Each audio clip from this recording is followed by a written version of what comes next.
누구의 말을 믿지 말라고 했습니까? 자, 랍사게는 예루살렘 거민들에게 29절에 보면 히스기야에게 속지 말라. 그리고 그 뒤에 이야기는 심지어는 여호와에게도 속지 말라. 이렇게 권면을 하고 있는 겁니다. 그러니까 오직 누구에게만 구원이 있음을 강조하고 있느냐면 아수르 왕에게만 구원이 있다는 것을 지금 강조하고 있는 거예요. 만약 예루살렘 너희들이 이 순간에라도 항복을 하면은 첫 번째, 각기 생업으로 돌아가서 너희들의 일을 계속할 수 있게 하겠다. 이런 어떤 보장되는 얘기를 해주는 겁니다. 그러면서 또 다른 하나는 너희들에게 더 좋은 땅을 주어서 복을 누리게 해주겠다. 그러니까 지금 랍사게의 제안이라는 것은 지금 위기에 처한 유대 사람들에게 참 그럴듯한 어떤 이야기를 하는 것이 아닐 수가 없는 겁니다. 자, 랍사게의 이 제안은 지금 유다 백성들이 순순히 성문을 열고 나와 항복하라는 거예요. 그것을 지금 유도하는 기만책에 불과한 겁니다. 지금 특별히 유다 사람들에게 뭘 얘기하고 있습니까? 32절부터 보시면은 더 좋은 땅을 줘서 살게 해주겠다라는 제안을 하고 있어요. 그러니까 지금 아수르의 이 정복을 하고 나면 무슨 정책을 폈습니까? 이주 정책을 폈거든요. 그 이주 정책에 대한 미화하는 말입니다. 그러니까 아수르가 한 지역을 반역해서 제압을 하고 나면은 그 지역의 사람들을 어떻게 했어요? 강제로 다른 곳으로 끌고 가가지고 그리고선 그곳에 있는 사람들과 국제 결혼을 시켜서 그곳에 정착하게 만드는 것이에요. 이유는 뭐냐면 반역을 최소화하겠다라는 그런 의도 속에서 비롯된 정책입니다. 만약 랍사게의 말을 듣고 이 예루살렘 사람들이 항복을 하면 어떻게 되는 겁니까? 하나님께서 약속해 주신 그 약속의 땅을 떠나서 이방 땅으로 끌려가게 된다면, 이주하게 된다면 이 예루살렘에 있는 하나님의 백성들의 민족적인 정체성을 잃어버리게 되는 거고, 그러면 뭐 별 볼 일 없는 사람으로 살아가게 될 것이 뻔하다는 얘기예요. 그러니까 랍사게에 의하면은 또 히스기야 왕은 유다를 구원할 만한 능력이 없다는 거예요. 뿐만 아니라 이제 33절, 34절도 이제 계속해서 보면은 유다의 신 여호와도 자기 백성들을 아수르 왕의 손에서 구원할 힘이 없다는 거예요. 그 논리는 간단하게 얘기합니다. 뭐라고 얘기하냐면 그동안 아수르가 침략해서 취한 나라들을 보라는 거예요. 어느 나라의 신이 자신이 수호하고 있는 나라를 아수르 왕의 손에서 구한 나라가 있느냐는 거예요. 그런 신은 없다는 거예요. 사마리아조차도 결국에는 정복당했다라는 거죠. 그렇게 어떻게 보면은 아수르 왕의 손에서 구할 수 있는 신, 자신이 수호하고 있는 나라를 구할 수 있는 신 없다. 쉽게 결론을 지을 수 있다라는 논지식으로 지금 얘기를 하고 있는 겁니다. 그러니까 여호와도 지금 아수르 왕 앞에서는 힘을 발휘할 수 없다. 그러니 유다의 운명은 끝난 거다. 지금 이렇게 얘기하고 있는 겁니다. 네오마찰 문제 2번을 보시면 랍사게의 협박과 회유에 유다 백성은 어떤 반응을 보였습니까? 여러분, 이 랍사게의 말을 듣고 있던 이스라엘들 사이에 어떤 일이 있어요? 잠잠하고 한마디도 대답하지 않았다. 그러니까 무한한 침묵이 지금 흐르고 있는 거죠. 이유는 뭡니까? 히스기야가 명령해서 그렇게 했기도 했겠지만 실제로는 별로 할 말이 없는 거예요. 아수르 사람들은 지금 이스라엘의 항복을 받아들이려고 하지 않을 뿐만 아니라 받아들인다 해도 지금 다른 나라로 끌고 가겠다라고 지금 의지를 밝힌 거거든요. 그래서 이스라엘은 이 강한 침략자들 앞에서 그냥 침묵만 지키고 있을 뿐입니다. 이 순간 지금 유다 사람들은 이러지도 못하고 저러지도 못하고 지금 절박한 상황에 있는 거죠.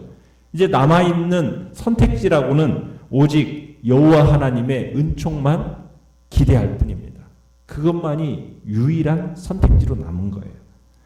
자, 연구와 묵상 문제 3번을 보시면 랍사게의 협박과 회유에도 유다 백성이 잠잠하고 대답하지 않을 수 있었던 궁극적인 이유는 무엇일까요?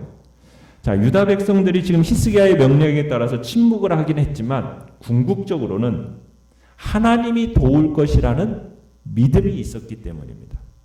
그래서 지금 모든 협박과 회유를 이겨낼 수 있었던 거예요.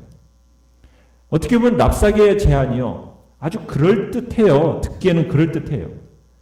그렇지만 사실 그들의 말을 듣는 순간 하나님의 선민은 어떻게 되는 겁니까? 완전히 없어져 버리는 겁니다. 그러니까 하나님의 선민, 하나님의 선택된 민족, 하나님의 자녀들을 다 흩어버려서 지금 완전히 없애버리겠다는 아주 실로 무서운 계책이 지금 이 아수르 왕의 계책이거든요. 그런데 여러분, 랍사게가 사용하고 있는 이러한 계책은 사탄이 아주 잘 사용하는 겁니다. 사탄은 자기를 어떤 존재로 자꾸 꾸미고 와요. 천사, 그죠? 광명한 천사처럼, 선량한 이웃처럼 가장해서 접근을 해요. 양의 옷을 입고 우리에게로 나오는 겁니다. 그래서 우리로 하여금 아주 구미를 당기는 듯한 솔깃한 제안들을 사탄이 하는 거예요. 그러면서 우리를 유혹하죠. 그래서 우리 성도들 가운데서도 상당수가 아무 의심 없이 그 제안을 받아들여요. 그러면은 돌이킬 수 없는 지경에 이르게 되는 겁니다. 거기다 사탄은 속임수의 귀재예요, 귀재. 그래서 우리 예수님이 거짓의 아비다, 아버지다, 이렇게 말씀도 하셨잖아요. 그러니까 사탄의 제안이라는 것은 항상 그럴듯합니다. 그런데 그 안에는 뭐가 있어요? 사람들을 파멸에 이르게 하는 독소가 그 안에 들어있는 거거든요. 그러니까 우리는 아무리 사탄이 그럴듯한 제안으로 접근을 한다 할지라도 우리는 그 유혹 앞에서 하나님의 말씀으로 판단해야 돼요. 그리고 사탄의 그 실체를 파악해서 물리쳐야 됩니다.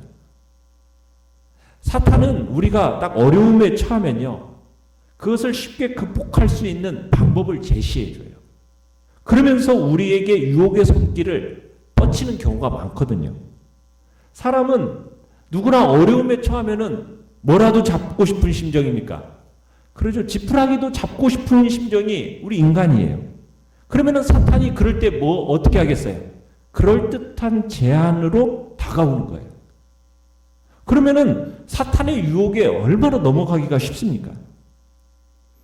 우리는 위기의 때에 접근해 오는 이 사탄의 유혹, 이 사탄을 더욱 경계해야 된다는 얘기예요. 그러니까 아무리 그럴듯한 제안이 우리에게 들어온다 할지라도 뭐에 항상 비추어서 생각을 해야 됩니까? 하나님의 말씀에 비추어서 그 제안들을 생각해 봐야 된다는 거예요. 말씀에 비추어서 아니다 싶으면은 그거 단호하게 거절해야 되는 거죠. 그게 이제 우리가 이 땅을 살아가는 방법인 겁니다. 자, 느낀 점 4번을 보시면 아수르의 공격으로 전멸할 수 있는 상황에서도 하나님을 향한 믿음을 잃지 않은 히스기야 왕과 유다 백성을 보며 무엇을 느낍니까? 참 이들의 믿음이 대단하다라고 느껴지지 않으십니까? 지금 사내립이 열국의 신들 중에 그 땅을 아수르 왕의 손에서 건진 자가 있느냐 이렇게 물었잖아요. 이 사내립의 협박. 만약 유다 사람들과 히스기야에게 여호와에 대한 이 신앙이 없었다면은 이건 분명 큰 위협이 되었을 겁니다. 그러나 하나님을 신뢰하는 믿음으로 승리를 거두게 되는 거예요. 우리가 이제 내일 또 보겠지만은, 그래서 우리는 정말 하나님을 향한 그 신뢰의 믿음, 그 믿음으로 우리는 맞서 싸워야 됩니다. 우리의 힘의 근원은 무엇입니까? 오직 하나님이시기 때문이죠.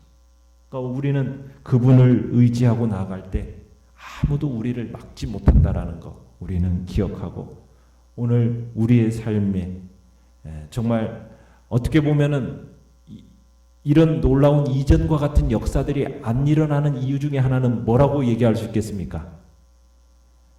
그런 믿음의 문제가 있기 때문이라고 볼 수가 있는 거예요. 오늘도 하나님께서는 정말 성경에서 일어나는 것과 같은 역사들이 일어나게 하실 수 있어요.